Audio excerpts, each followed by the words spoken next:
चलिए स्टार्ट कर। तो आज के लिए आप सबका स्वागत है और नमस्कार। आपको बहुत-बहुत क्या कहते हैं, हृदय से धन्यवाद कि आपने टाइम पे जॉइन किया, टाइम से पहले ही जॉइन किया। और हम लोग एक नई जगह पे हैं, उसमें बहुत सारी चीज़ें इशू को देखना पड़ता है, वाईफाई का कनेक्शन, इसका कनेक्शन, उसका कनेक्शन, इसलिए थोड़ा-सा अ, हल्का-सा विलंब हुआ है, ठीक है? तो अभी हम गौड़ साहब के पास चलते हैं। आज का मुद्दा हमारा क्या है बताइए? आज का मुद्दा तो हम उसी पे ही प्राणायाम पे चल रहे थे। तो प्राणायाम को ही आगे बढ़ाएंगे थोड़ा सा, और उसके बाद हम शिफ्ट करेंगे दूसरी और जो थेरेपी है उसके ऊपर। राइट। क्योंकि प्राणायाम तो वैसे बहुत लंबा टॉपिक है। उस टॉपिक पर अगर हम अटके रहते हैं तो हम 4-5 सेशन भी लगा दें तो वो कम ही होगा। तो डॉक्टर सक्सेना को बोलते हैं कि वो उसको कुछ ही लिमिट तक कंक्लूड करें, क्योंकि हमें पंच महाभूत को भी कवर अप करना है, मड थेरेपी को थोड़ा सा लेना है, और मसाज थेरेपी भी है। तो मसाज थेरेपी को भी हमें उसमें लेना है। तो अभी। एक मेरी रिक्वेस्ट है, जैसे हाँ मड जी। थेरेपी है, ये हमारे लिए इतना पॉसिबल नहीं है करना। वो तो हम अगर उस पे टाइम ना लगाया जाए और जो हम कर सकते हैं हम उस पे लगाया जाए तो बेटर होएगा। प्रैक्टिकल हम बाद में देखेंगे, है ना? प्रैक्टिकल होए चीजें ना जो हम कर सकते हैं। क्या है कि हमें इसके बारे में मालूम होना चाहिए। मालूम तो वो मड थेरेपी तो बता दी थी जो सर ने हाँ, ना वही पहले बता दी थी। बताएंगे आपको। बस नहीं, सबसे पहले मसाज थेरेपी का जो बेसिक मसाज आइटम थेरेपी है, नहीं कह रही बेसिक मैं, मड प्रिंसिपल थेरेपी बता के लिए दें। कह रही हूँ। राइट। मसाज का तो ठीक है, वो तो बताएंगे सर, वो तो ठीक है। हाँ। फिर हम हाँ जी। प्राणायाम को खत्म करने के लिए प्राणायाम जो हम शुरू किया है उसी पे आगे थोड़ा वार्ता बढ़ाते हैं। और सक्सेना जी से रिक्वेस्ट करते हैं कि वो आगे प्राणायाम को आगे थोड़ा सा शुरू करें।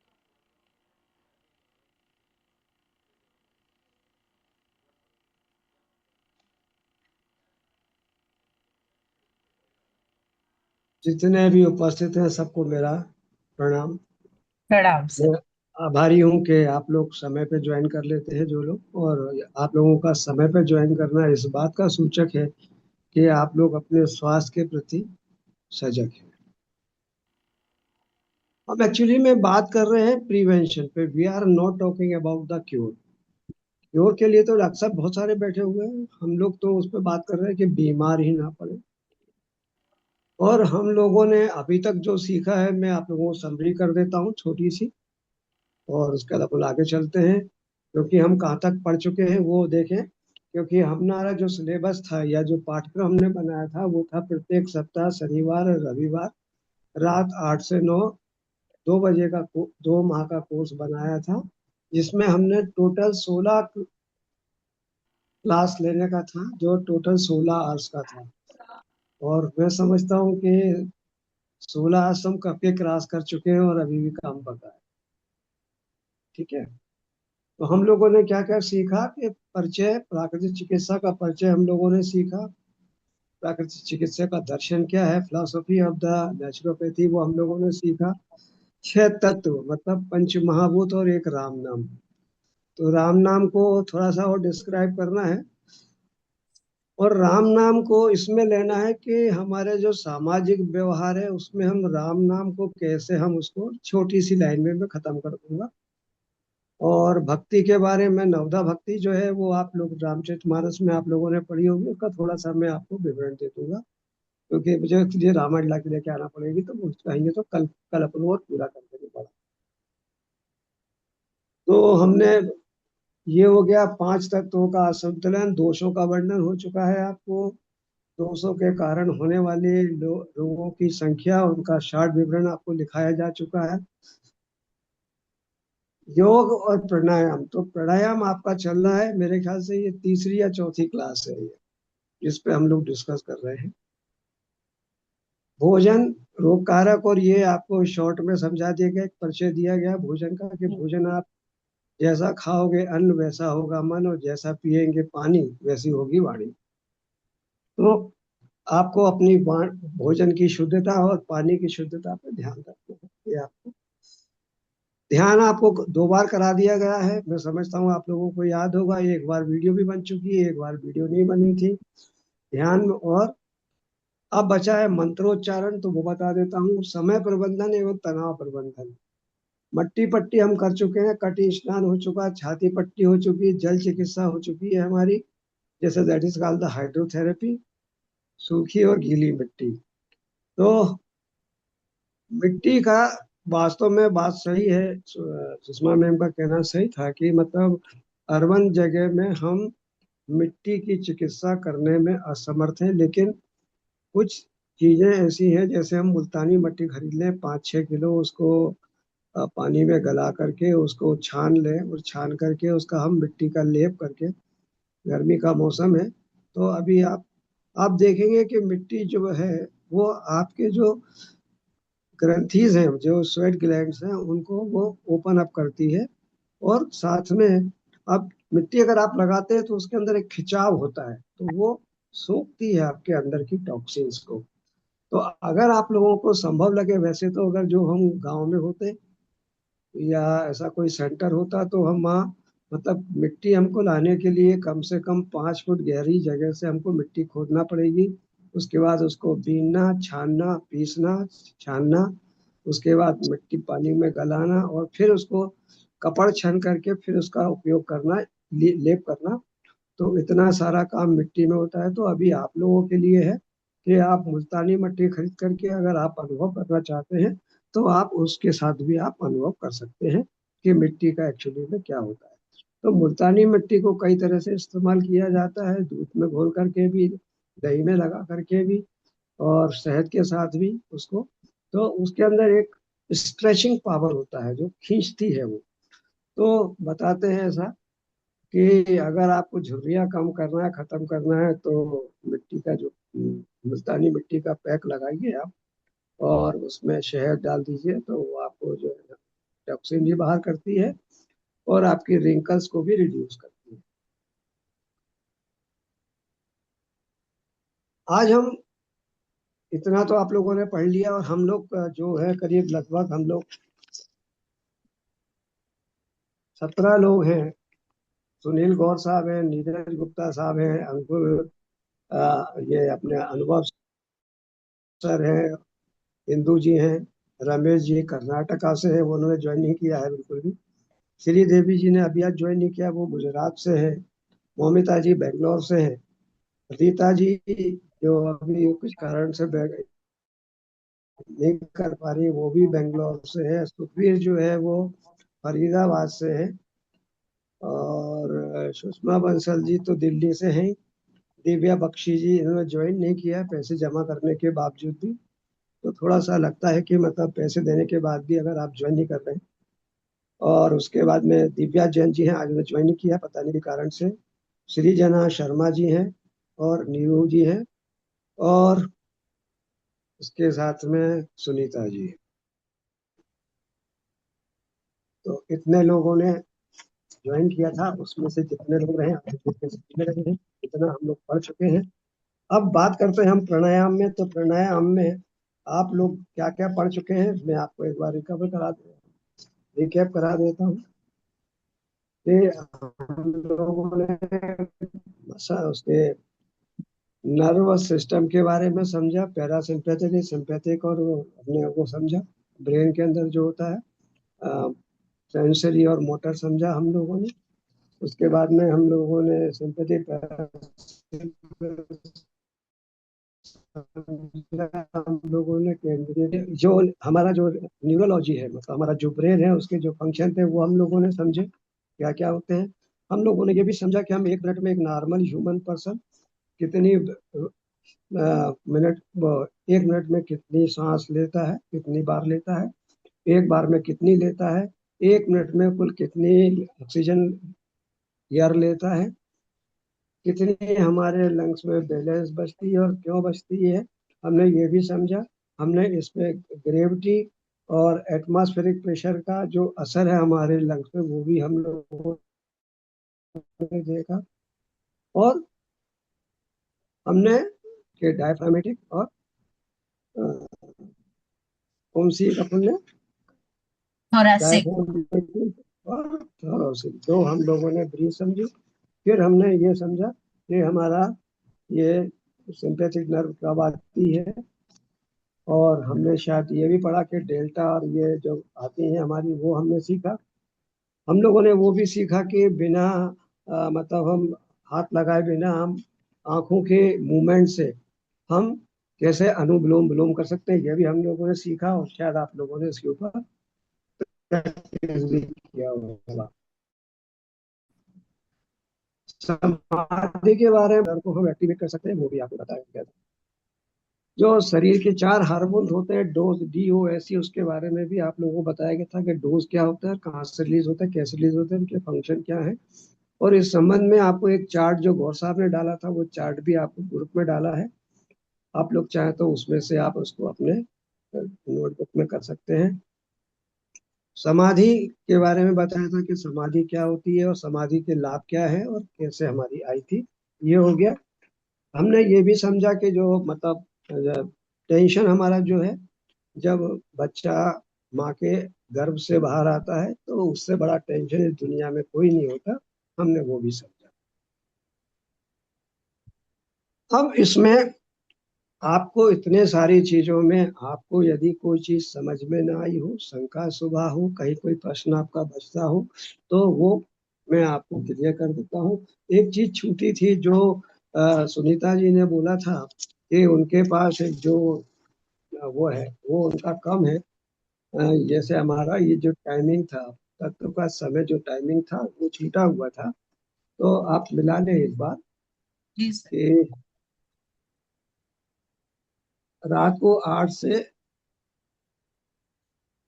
नहीं, 3 PM से 7 PM जो है वो हमारा चल। वाटर होता है, जल। ठीक है। अग्नि हमारा होता है 11 AM से AM से 3 लेके AM 3 PM, 3 तीन PM। 3 PM तक। पृथ्वी हमारा होता है 7 AM से 11 AM। हम्म। और वायु हमारा होता है 11 PM से 3 AM। AM। और उसके बाद में हमारा आकाश है आकाश। 3 AM से 7।7 AM। इसमें ठीक सर है। 7 PM से 11 PM नहीं है। शाम के शाम के 7 बजे से रात के 11 बजे, वो नहीं है इसमें। क्योंकि 5 के अंदर 4 4 घंटे बांटते तो 20 घंटे ही होते हैं, 4 घंटे हाँ में हाँ। से। एक मतलब दो कोई शाम को तीन अगर आठ चार बजे पैदा पाँच हुआ है तो वो किस में आएगा? कंफ्यूजन कहाँ हो रहा है भाई? सर ये सारा 4 4 घंटे का। 6 से 11 AM तक जो है वो पृथ्वी तत्व तत्व होता है, और इसका मंथ होता है जुलाई और अगस्त। 11 AM से 3 PM होता है अग्नि तत्व, हम्म। और इसका ड्यूरेशन 4 4 घंटे का ही है ना। और उसके बाद में इसका मंथ है मार्च से अप्रैल। फिर 3 PM से 7 PM शाम जल तत्व, इसका मंथ है नवंबर टू दिसंबर। फिर 7 PM से रात 11 PM तक अग्नि तत्व द्वितीय, मतलब अग्नि तत्व दोबारा आता है। क्योंकि हम देखिए, आप अग्नि तत्व दोबारा कैसे लिया, 11 से 3 हमारे खाने का टाइम है, और ठीक है फिर सर। शाम को 7 से 11 पे फिर खाने का टाइम होता है हमारा। तो यहाँ यहाँ पे अग्नि को दूसरी बार भी बांटा है, राइट ना। उसके कौन सा बाद सर, रात इसको फिर से रात रिपीट को कीजिए, दूसरा अग्नि कौन सा लिया है? शाम को एक 7 11। एक अग्नि है 11 AM से 3 PM, और दूसरी हाँ। अग्नि होती है हमारी 7 PM से 11 PM। तो अग्नि प्रथम और अग्नि द्वितीय, दो अग्नि हमने ली है।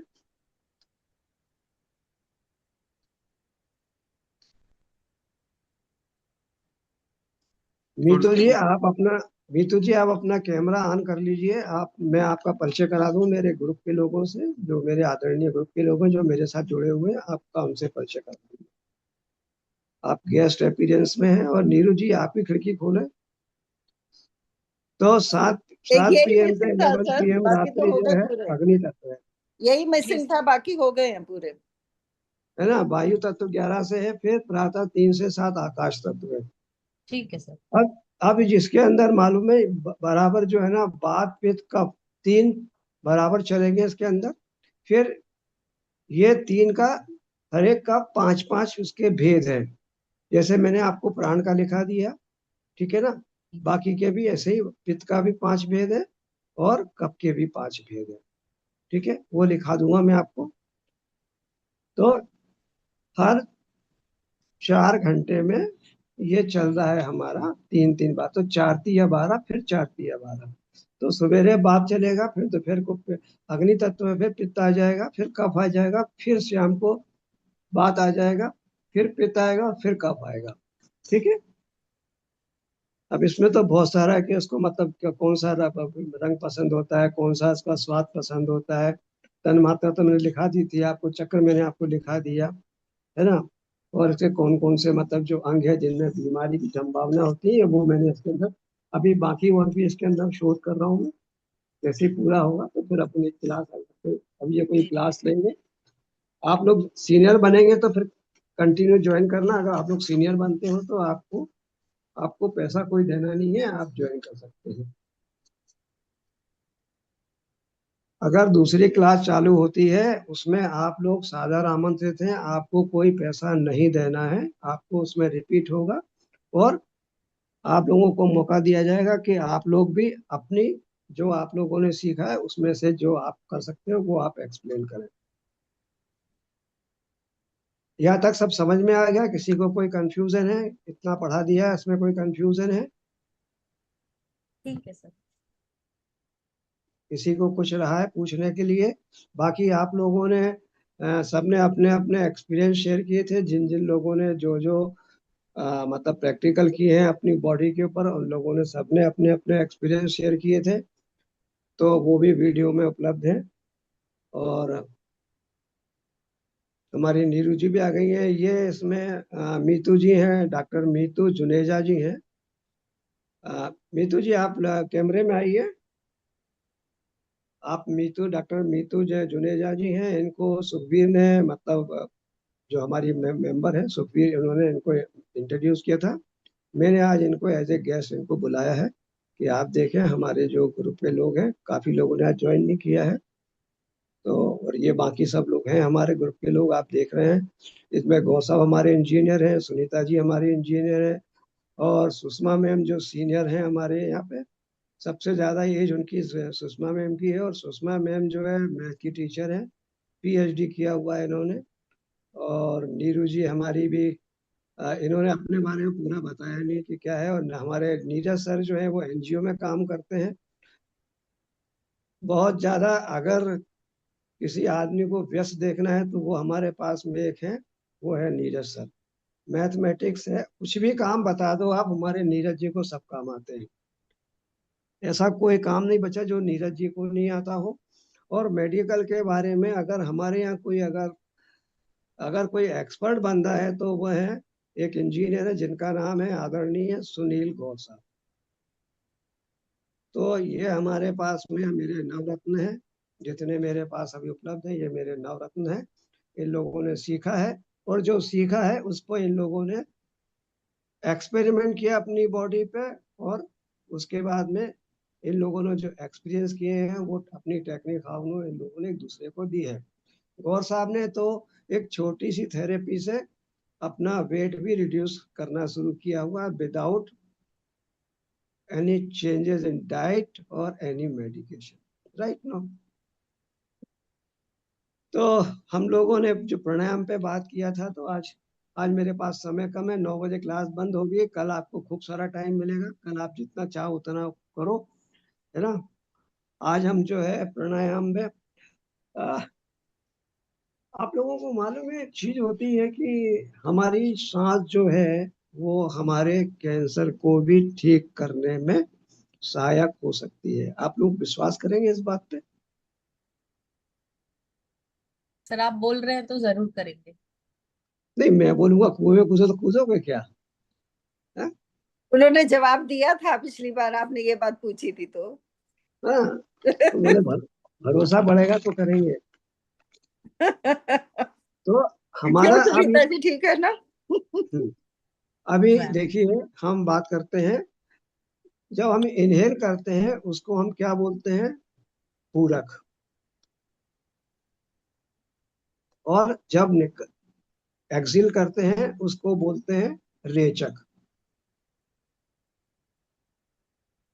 और जब हम होल्ड करते हैं तो दैट इज कॉल्ड द कुंभक।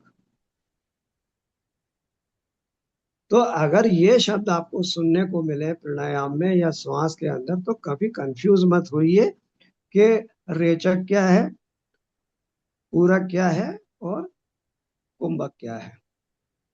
अब कुंभक जो है, अब आप लोग जरा ध्यान से सुनिए, मैं आपको बहुत अच्छी चीज बताता हूँ। क्या होता है, आज आपको मेडिकल में बोलूंगा, फिर बाद में आप लोग समझना, उसको कोशिश करूंगा मैं आपको और आपकी लैंग्वेज में समझा पाऊं मैं। What happened at cellular level when complete exhalation of the breath and hold until urge of the oxygen? आप लोगों को मालूम है, हमारे ब्रेन से, आपको लास्ट टाइम बताया था ना कि हमारे ब्रेन से एक अर्ज आती है सांस लेने के लिए, याद है आप लोगों को? क्यों जी आती है? ये भी आप लोगों को याद होगा कि खतरनाक लेवल तक ऑक्सीजन का लेवल ब्लड में कम ना हो, उसके पहले हमारा ब्रेन हमको अर्ज दे देता है कि भाई इनहेल करो। ठीक है ना? लेकिन अगर ये भूल जाए तब क्या हो? अगर ब्रेन सिग्नल देना भूल जाए कि आप, या अर्ज करना भूल जाए कि इनहेल करो, तब क्या होगा?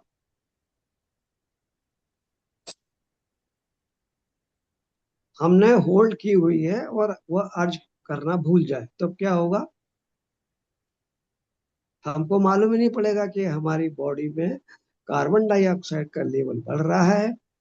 तो ठीक है, और हम धीरे धीरे ऑटोमेटिकली जो है वो हाइपोक्सिया की ओर चले जाएंगे। और हाइपोक्सिया इंड्यूस जब होगा, हाइपोक्सिया किसको बोलते हैं? जब हमारी बॉडी में सांस की कमी होती है, कार्बन डाइऑक्साइड बढ़ जाती है, that is called the hypoxia. अब हाइपोक्सिया इंड्यूस अल्फा होता है, ठीक है ना? तो ये एक मेडिकल टर्मिनोलॉजी है कि हाइपोक्सिया अल्फा इंड्यूस अल्फा, ठीक है। तो जब हम हाइपोक्सिया इंड्यूस होता है हमारी बॉडी में, जब हम होल्ड करते हैं, तो हमारी बॉडी में क्या क्या होता है मैं आपको बता देता हूँ, मैंने सारा लिख के रखा है आप लोगों को। When you hold your breathe after the full acceleration, जब आप अपनी पूरी सांस को निकालने के बाद में होल्ड करते हैं, तब few things happen at cellular level. कुछ चीजें आपके कोशिका लेवल पर होती हैं। Hypoxia response trigger the hypoxia-induced factor stabilization and cell shift toward the anabolic metabolism increase the glycolysis. Glycolysis हमारा बढ़ता है जब हम एक्सिल करके हम होल्ड करते हैं, जब हम कुंभक करते हैं। एएमपी के पाथवे एक्टिवेशन होता है जो हमारी बॉडी के लिए बहुत अच्छा होता है, तो सर, मैं एक इसके बारे डाउट में। है। जब हम एक्सेल कर रहे हैं तो हम तो CO2 बाहर निकाल दिया, तो फिर CO2 का लेवल कैसे बढ़ेगा? ब्लड आपका मूव कर रहा है, ट्रांसपोर्ट हो रहा है ब्लड, हाँ जी। फिर बाद में आपके पास में जो ऑक्सीजन बची हुई है, क्योंकि आपको मालूम है, आप लोग अगर ध्यान से देखें तो आप लोगों के इनहेल और एक्सहेल के बीच में कितना सा इंटरवल है? थोड़ा सा है। तो आपकी इनहेल एक्सहेल कंटिन्यू चल रही है, बहुत छोटा सा गैप है। हम्म। यहाँ पे हम एक बात करते हैं, प्राणायाम का एक भाग होता है कि हम धीरे धीरे जो हमारा इंटरवल है इनहेल और एक्सहेल के बीच को, अगर हम उसको बढ़ाते हैं तो हमारी बॉडी में ऑक्सीजन का यूटिलाइजेशन बढ़ता है। ठीक है। ठीक है। दूसरा, हमारा जो ब्रीथ होता है, फिर जब हम उसका यूटिलाइजेशन करते हैं तो आपको बिल्कुल क्लियर महसूस होगा कि आपका ब्रीथ जो है वो बराबर मूलाधार तक टच हो रहा है ना। मूलाधार मतलब आपका एब्डोमेन में पूरा हवा हवा भर रही है और आपके मूलाधार को भी हो रही है। जैसे आप लोग श्री श्री ग्रुप से हैं, आप लोग यूज का प्राणायाम करते हैं, तो उसमें 3 बंद लगाने का भी बोला जाता है। जब जब वो सेकंड कोर्स करते हो आप लोग एडवांस, तो उसमें 3 होते हैं, उड्डयन, जलंधर और मूलाधार। ठीक है, तो 3 बंद लगाने का भी उसमें नियम और बताया गया है। तो जब हम अपनी बॉडी में कुंभक लगाते हैं, है ना, कुंभक मतलब इनवॉलेंट्री हम ब्रीथ को होल्ड करते हैं, तो हमारी बॉडी में चेंजेस होते हैं, हमारी बॉडी का फंक्शन बदलता है, हमारा मेटाबॉलिज्म जो रेट है वो बदलता है, हमारा एक कीमो रिसेप्टर होता है वो है एक्टिवेट होता है। तो कैंसर के पेशेंट में ये जो कुंभक वाली जो प्रक्रिया है वो अच्छा काम करती है। और ये भी ऐसा पाया गया है कि लोगों के कैंसर में अच्छा रिस्पांस भी आया है, साथ में उनके ट्रीटमेंट के साथ में। फ्री रेडिकल्स भी हमारा जो है उसको भी मतलब आउट करने के लिए हमारे पास मतलब बढ़ता है ऑक्सीडेटिव स्ट्रेस डैमेजिंग डीएनए, और इसको भी हम रिपेयर करने की स्थिति में आ जाते हैं। कार्डियक रिस्पांस हमारा बढ़ता है। ठीक है, ये हमारी चीजें होती हैं। सर एक एक चीज होता है। है जो मैंने बोला कि हमारा जो अगर हमारा ब्रेन अर्ज करना भूल जाए, देखा होगा आपने कि एक छोटे से पानी में वाटर लेवल में आदमी की डेथ हो जाती है। हाँ जी।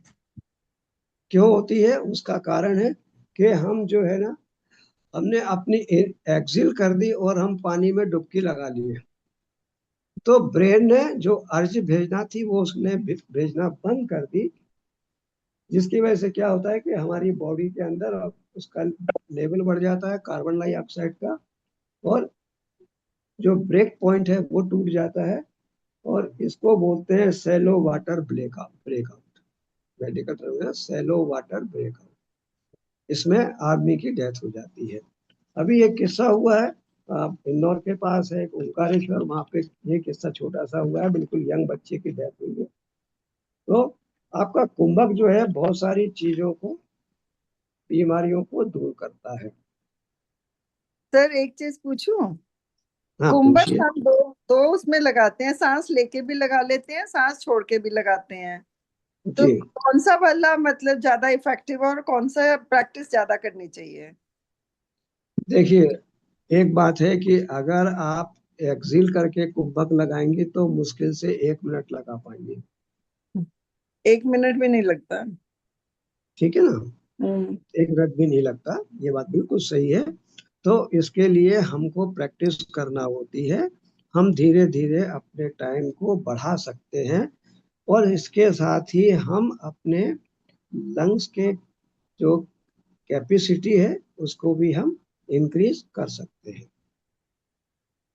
ठीक है, फिर दोनों बातें हैं, इसको बोलते हैं प्राण वृद्धि वाला, कि अगर हम इनहेल करके अगर हम होल्ड कर रहे हैं तो हमारा प्राण वृद्धि है, और ये वाला हम करते हैं तो ये कुंभक है। दोनों बातें हैं, तो दोनों में हम कर सकते हैं। हमें प्रैक्टिस करना होगी, क्योंकि ये आम आदमी जब तक नहीं कर सकता जब तक कि वो इसकी प्रैक्टिस किसी योग्य योगाचार के साथ में ना करे। ये ठीक है ना। सांस के तो रोकना आसान होता है, वो तो रुक जाता है थोड़ा टाइम, लेकिन सांस हाँ छोड़ने के बाद बहुत जल्दी एग्जॉस्ट हो जाता है एकदम। हाँ, तो वही है, धीरे धीरे उसको एक एक सेकंड बढ़ाना होता है वो, तभी आपका जो है आप बढ़ा पाएंगे। जैसे मैंने प्रैक्टिस किया है, तो मैं आफ्टर द एक्सहेल 1 मिनट में सांस को होल्ड कर सकता हूँ। जब मैं कर सकता हूँ तो आप लोग भी कर सकते हैं। और इनहेल करके मैं लगभग 2 मिनट तक अपनी ब्रीथ को होल्ड कर सकता हूँ। लास्ट टाइम पे ये जितने आदरणीय बैठे हैं पुराने लोग, इन लोगों ने मेरा वो ऑक्सीजन कंसंट्रेशन भी उस समय इन लोगों को देखा था, और कितनी देर होल्ड किया इन लोगों को मालूम है। उसका भी वीडियो है नीरज जी के पास में, तो नीरज जी चाहेंगे तो उसका वीडियो शेयर कर देंगे कि इन लोगों के मतलब उपस्थिति में SpO2 मीटर लगा करके और होल्ड करके दिखाया था मैंने, आप लोग भी कर सकते हैं। ऐसा कोई काम नहीं है जो आप लोग नहीं कर सकते हैं, बशर्ते ये है कि उसके लिए आपका संकल्प चाहिए और रेगुलरिटी चाहिए। अगर आप करते हैं तो आप ये अपनी बीमारियों को ठीक कर सकते हैं। हम लोगों ने आंखों के द्वारा भी हम लोगों ने वो सीखा, प्राणायाम करना दाएं बाएं, ठीक है। हमने पोस्चर के साथ भी हम लोगों ने सीखा कि हमारी ब्रीथ का पैटर्न में चेंज आता है, ये भी आप लोगों ने सीखा। आज एक चीज और ओपन कर देता हूं मैं कि आप लोग अपनी जीभ को टर्न करें और वापस अपना जो पैलेट है, तालू है, उस पर लगा। सब लोग ट्राई करिए, कैमरा ऑन करिए। वरुणा जी कैमरा ऑन करिए, सबकी जीभ देखना है मुझे। सब लोग अपनी वो टंग को मोल्ड फोल्ड करो और अपने पैलेट यानी तालू पे लगाओ, क्योंकि आप लोगों के जीभ में एक टंग टाई है। आप देखेंगे तो आपकी जीभ ज्यादा नहीं मुड़ेगी। तो धीरे धीरे आप प्रैक्टिस करेंगे और उसको आप करेंगे तो आपके लिए लाभदायक होगा। दूसरी बात, अभी रिसेंट जो रिसर्च हुई है, ठीक है, BHU में एक रिसर्च हुई है कि अगर हम अपना भोजन और पानी को ग्रहण करने के पूर्व अगर हम महामृत्युंजय जाप करके और पानी में देखते हुए फूंक मारे या हाथ में लेकर के, तो वो हमारा जो भोजन है वो हमारा औषधि बन जाता है। ये BHU के लोगों ने अभी किया है और ये बनारस में हुआ है इसके ऊपर रिसर्च। अब आम आदमी भी बनारस के अंदर जो है अपने भोजन को करने के पहले महामृत्युंजय जाप मंत्र का जाप करता है। तो आप लोगों के लिए भी है कि अपने परिवार का खाना बनाते समय, माफी चाहूंगा, खाना बनाते समय अगर आप महामृत्युंजय का मंत्र का जाप करते हैं तो भगवान शिव की कृपा आपके परिवार पर गिरती है और प्रिवेंशन में भी योगदान हो सकता है। दूसरी बात, मैंने बोला आप लोग अपनी टंग को होल्ड करें और पीछे लगाएं। आप देखेंगे कि आपकी टंग टाई के कारण ज्यादा अंदर नहीं जाती है, लेकिन जैसे ही आप टंग को फोल्ड करते हैं, तालू से लगाते हैं यहाँ पे हमारा, और उसके बाद लगाओ। नीरज सर, गुरुजी आप लगाओ, लगा दी। अब आप ओम का उच्चारण कर पाएंगे, कुछ बोल पाएंगे? हमारा जो ओम है उसका जो संधि विच्छेद है आ उ मा, इसको ब्रह्मनाद बोला गया है। ऐसा बताते हैं कि जो मानसरोवर है या वो कौन सा कैलाश पर्वत है, वहाँ पे जो लोग गए हैं उन्होंने अपना अनुभव शेयर किया है कि वहाँ पे जो हवा चलती है उसमें ओम का उच्चारण होता है। तो ओम हमारा जो है वो हमारा ब्रह्मनाद है और उसी से हमारी सारी ध्वनियां निकली है। अगर आप देखेंगे जैसे गाय वगैरह जो अगर रमाती हैं या आवाज करती हैं, तो आपको महसूस होगा, ध्यान से देखेंगे तो उल्टा ओम का उच्चारण करते हैं। उनका माँ पहले आता है, ऊ बाद में आता है। हमारा ऊ पहले आता है, माँ बाद में आता है। तो अगर हम माँ को लंबा करते हैं, ऊ को छोटा, माँ को लंबा करते हैं, तो हमारे ब्लड प्रेशर में काफी अंतर आता है। दूसरा, हमारे इससे करने से हमारे ब्रेन के अंदर 4 वेव्स बनती हैं जो होती हैं डेल्टा। किसी को याद है कौन कौन सी वेव्स बनती हैं हमारी? Alpha, alpha alpha wave beta बनती गामा। है, अल्फा बीटा गामा, ये हमारी वेव्स बनती हैं। ये हमको मन को शांत और एनर्जेटिक करती है। ठीक इसमें है, थीटा भी तो बनती है। हाँ तो है ना, थीटा अल्फा है, बीटा गामा की भी साथ थीटा भी है। अल्फा है, बीटा है, डेल्टा है और थीटा है। ठीक है, इनका जो साइकिल है वो है, जैसे अल्फा का है, अल्फा वेव का है 8 से 12 हर्ट्ज। ठीक है, इसका टाइमिंग है 125 से 150 मिली सेकेंड। इसका क्या काम है? आराम एवं शांति, गति को, हृदय गति को धीमा करना। एक्टिव पीएसएन, पीएसएन मतलब पैरासिम्पैथेटिक नर्व।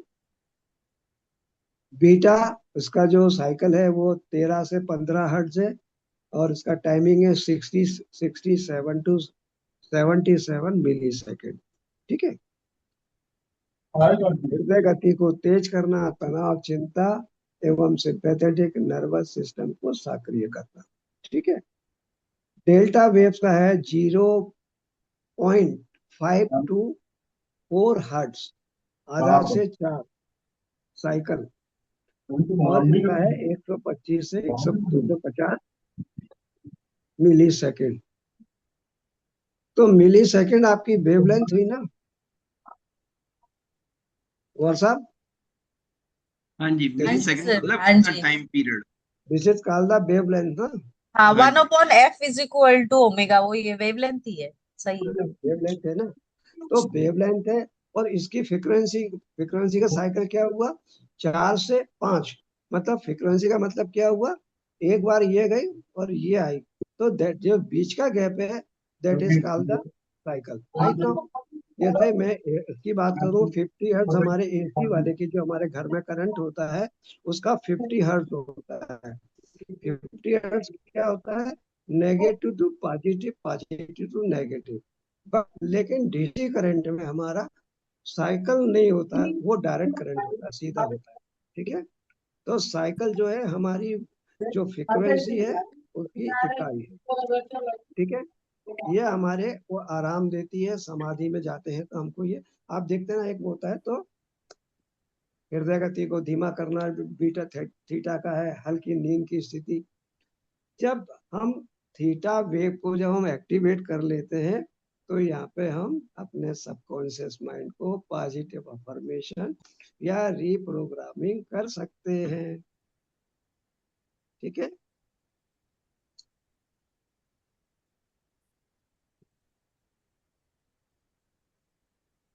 ठीक है। अब हम वो प्रैक्टिकल करेंगे कि अगर हम जीभ को नहीं लगाते हैं और ओम का उच्चारण करते हैं तो क्या होता है, और जीभ को पैलेट से लगाते हैं, तालू से लगाते हैं, तो हमारी बॉडी में या हमारे ब्रेन में क्या चेंजेस आते हैं। तो आप लोग तैयार हैं इस बात के लिए? हाँ जी। हाँ जी सर। चलिए, तो सब लोग जीभ लगाइए और अपना उच्चारण करिए। आ ऊ मा। क्यों? एक गूंगा आदमी, एक गूंगा आदमी कैसे बोलेगा वैसे आप बोलिए। आप जब बोलेंगे तो आपको ऑटोमेटिक आपका ओम का उच्चारण हो जाएगा। तो आ ऊ मा, यह संधि विच्छेद है। करिए आप लोग और महसूस करके बताइए मुझे कैसा लग रहा है आपको।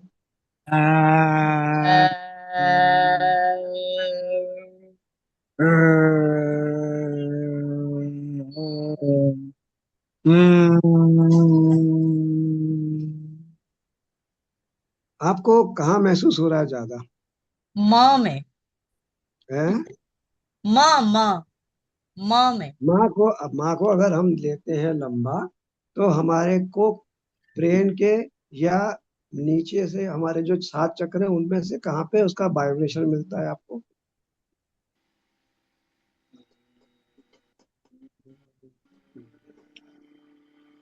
लंग्स के एंड मुझे में।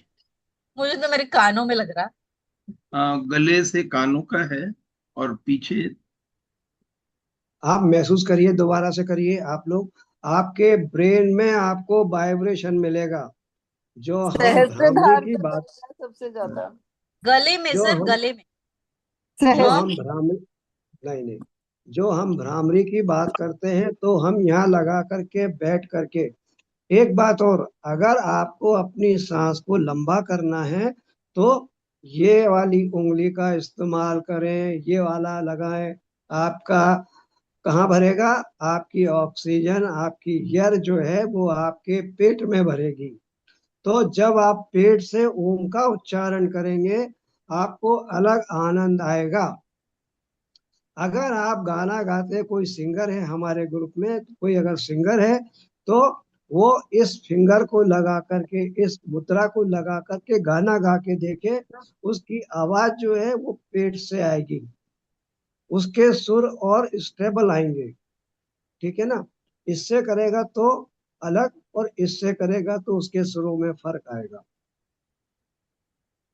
आप लोग अगर गाना गाते हैं, फिल्मी गाना कोई भी गाते हैं, आप गा के देखिए कि आपकी वॉइस में क्या चेंज हुआ। ठीक है? तो चलिए,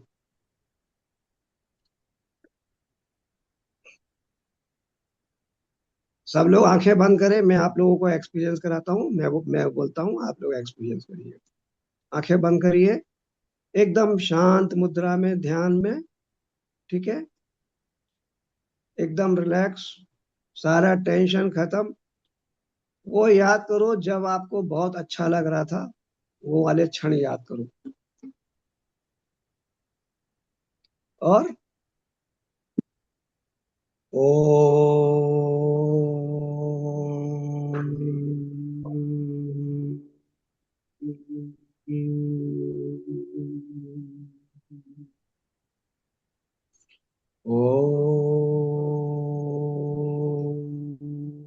हाँ नहीं खाया बिल्कुल बता।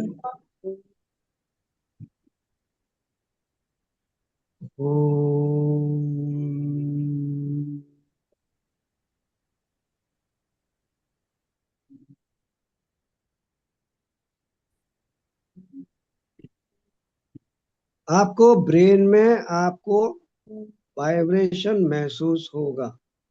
अगर आप इस तरह से करते हैं, अपनी रिंग फिंगर को अंगूठे से मिलाते हैं और सांस को भरते हैं, तो आपके स्टोमक में, आपके पेट में ज्यादा सांस जाती है, और आप लंबे समय तक ओम के उच्चारण को कर सकते हैं, या भ्रामरी को आप लंबे समय तक कर सकते हैं।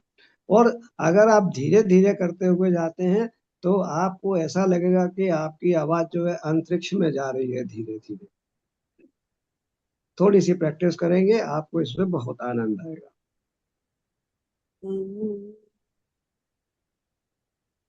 आप लोग इसको, कल का दिन आपको है, आप समय निकालिएगा, थोड़ा सा इसको एक्सपीरियंस करिएगा। और दूसरा क्या है, जैसे सुषमा जी ने बोला था कि अगर आप तालू को दबाते हैं, जीभ को, तो आपको अगर प्यास लग रही हो, तो पानी की छटपटाहट आपकी कम हो जाती है। क्यों?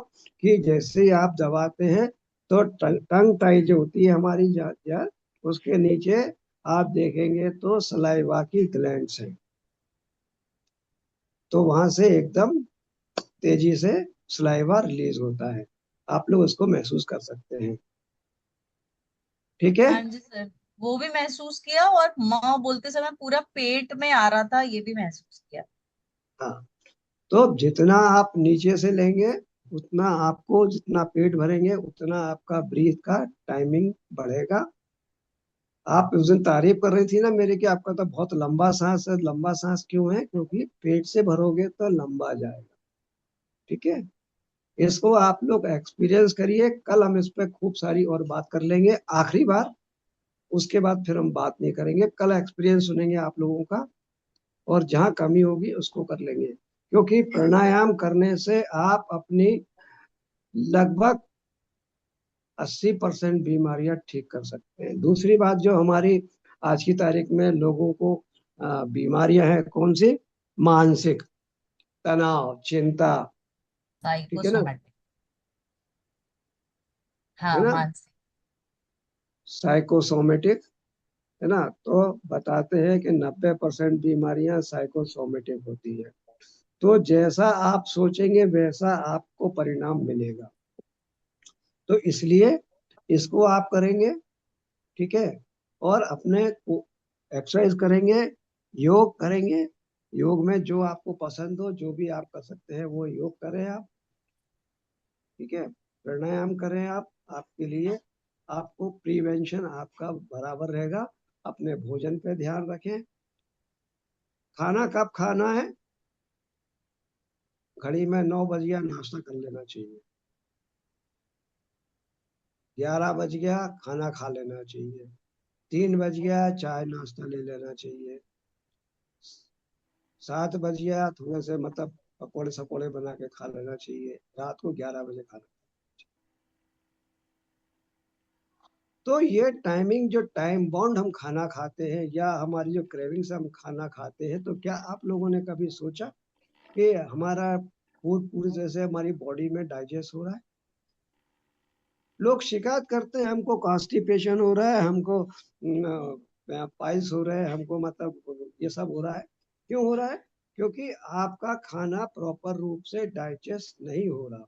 जब डाइजेस्ट नहीं होगा तो सारी बीमारियां आपको लगेंगी। एसिडिटी हो जाएगी, हार्ट बर्न होने लगेगा आपको, बेचैनी होगी आपको।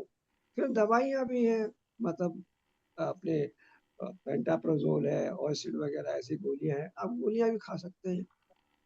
ठीक है, लेकिन खाना मत छोड़िएगा। गोली भले ही खा ले, खाना जरूर खाना है। तो कायदा क्या है, नियम जो है, you have to listen your body. आप अपनी बॉडी को सुने, ये मेन चीज आपके लिए है। ठीक है, कि हमें हमारे शरीर को सुनना है। भाई जब शरीर को चाहिए होगा तो वो आपको सिग्नल देगा, हंगर सिग्नल देगा, भूख लगेगी, आपका सलाइवा बढ़ेगा, आपको जो मिलेगा वो। तो ऐसा मतलब हमारे जो सीनियर्स थे मेरे, आप सबके भी वही सीनियर हुए, कि भूख ना देखे सूखी रोटी, भूख ना देखे सूखी रोटी, और नींद ना देखे टूटी खाट। तो हमें इतना शारीरिक श्रम करना है कि हमारी नींद ऐसी हो कि जहां गिर जाए वहां नींद आ जाए। तो टूटी खाट हो तब भी कोई फर्क नहीं पड़े हमारी नींद को। और भूख ऐसी हो कि सूखी रोटी भी हो, खाने में रसगुल्ले का आनंद हो। अगर आपको भूख लगी हो, आप सूखी रोटी आपके घर में रखो, कभी इनको चटनी के साथ खा के देखना, आपको वो आनंद आएगा जो 5 स्टार के खाने में नहीं आता। आप करके देख लीजिएगा। ठीक है, बासी रोटी हमारी फर्मेंटेड होती है, वो बहुत अच्छी होती है, विटामिन B12 को भी बनाती है, हमारी बॉडी के लिए अच्छी होती है। तो बासी रोटी जानवरों को ना दें, क्योंकि अनाज बड़ी मेहनत से उगाया जाता है, और बड़ी मेहनत से हमारी जो गृह लक्ष्मियां होती हैं वो गर्मी में भी खाना बना के खिलाती हैं।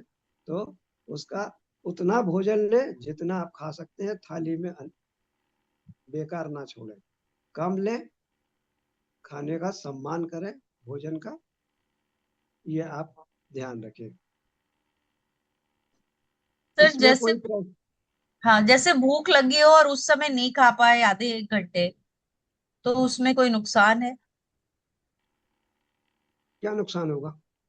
ये वही पूछ रही हूँ, जैसे भूख लगी हुई है पर कुछ काम है या कहीं चले गए नहीं मिला, देखो, भूख भूख एक के लिए घंटे क्या डेढ़ है, घंटे नहीं खा पाए।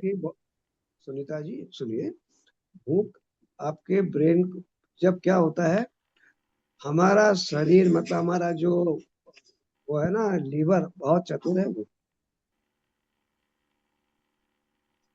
वो क्या करता है कि आपने जो खाना खाया उसको, उसमें से कुछ परसेंट को बचा के रख लेता है। ठीक है, अब जो उसने बचा के रखा है उसको कंज्यूम करना नहीं चाहता। जब जब बारी आती है उसको कंज्यूम करने की, तो वो क्या करता है, आपको बोलता है खाना खाओ, खाना खाओ, खाना खाओ, क्योंकि उसके पास जो जमा है वो निकालना नहीं चाहता। बड़ा बड़ा समझदार चतुर सीए है वो। ठीक है, आपको बोलेगा खाओ आप, ठीक है, लेकिन जो उसके पास है वो उसको यूटिलाइज नहीं करेगा। अगर आपको खाना नहीं मिला तो क्या होगा, थोड़ी देर बहुत देर तो आपको लगेगा। अगर आपने पानी पी लिया तो उसको समझ में आ जाएगा भाई खाना नहीं मिलना, तो वो अपने पास से निकाल के शुरू कर देगा। तो नुकसान नहीं, फायदा ये है कि हमारी बॉडी उसको, जो हमारे पास जमा है उसको यूटिलाइज करेगी।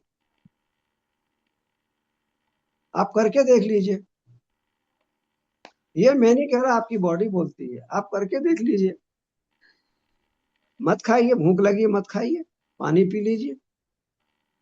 है ना, उसका मन बहला दीजिए, जैसे बच्चों को बहलाते हैं ना टॉफी दे करके, तो 4 बादाम खा के उसको बहला दीजिए, फिर देखिए क्या होता है आपकी बॉडी में।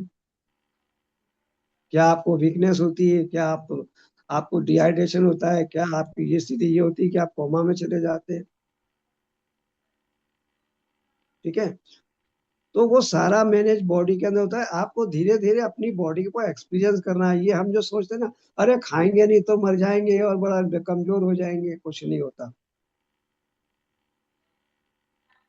कुछ भी नहीं होता। बॉडी सारा मैनेज करती है, उसके पास सारी व्यवस्था है। वो तो आपको उकसाती है कि आप खाओ, और इतना खाओ कि आपसे खुद से नहीं संभले। बीमारी क्यों आती है, डायबिटीज क्यों आती है? क्योंकि वो खिलाता जाता है, खाओ भैया आप तो, है ना। नहीं नहीं, जिसके बारे में बात करता है भैया ये भी खा लो, छोले भटूरे खा लो, तो मतलब वो जो आप पिज्जा बर्गर पास्ता ये वो खाने की बात करता है आपसे, खाओ खाओ आप। उसे मालूम है ज्यादा खिलाऊंगा बीमार पड़ेगा, मेरा क्या है। समझदारी हमारी होना चाहिए कि हमको कितना खाना है, हमारी बॉडी की आवश्यकता कितनी है, ये हमें समझना है।